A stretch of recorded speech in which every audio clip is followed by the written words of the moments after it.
ভোর হয়ে বেলা করে দুপুর হয়েছে, তো দেখা মেলেনি সূর্যি বাবার, তাই ওঠেনি রোদ্দুর।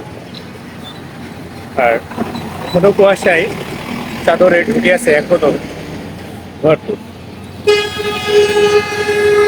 দর্শক, এই মুহূর্তে আমি দাঁড়িয়ে আছি মেহেরপুর কলেজ মোড়ে। আর এখন জোহরের আজান পড়ছে, বেলা 1:15। এখনো যে আবহাওয়া আপনারা দেখছেন, কিছুটা বাতাসের যে প্রকোপটা ছিল সেটা কিছুটা একটা প্রশমিত হয়েছে, বাট শীতের যে ধরনটা, শীতের যে তীব্রতা ছিল, এটা হালকা 2-1 ডিগ্রি একটু বেড়েছে।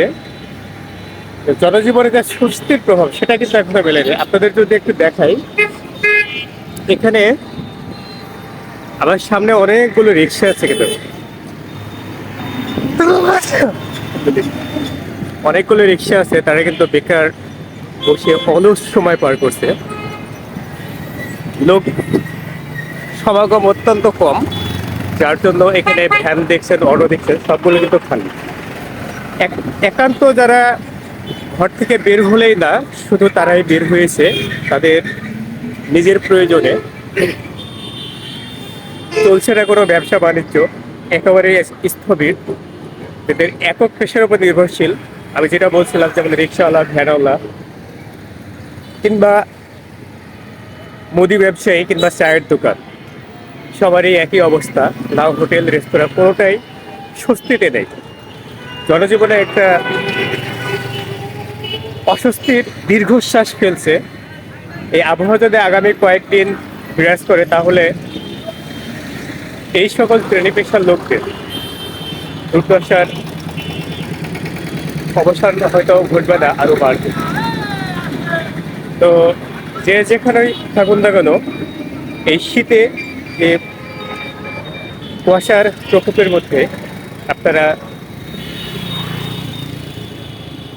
ভালো থাকবেন এবং নিরাপদে থাকবেন।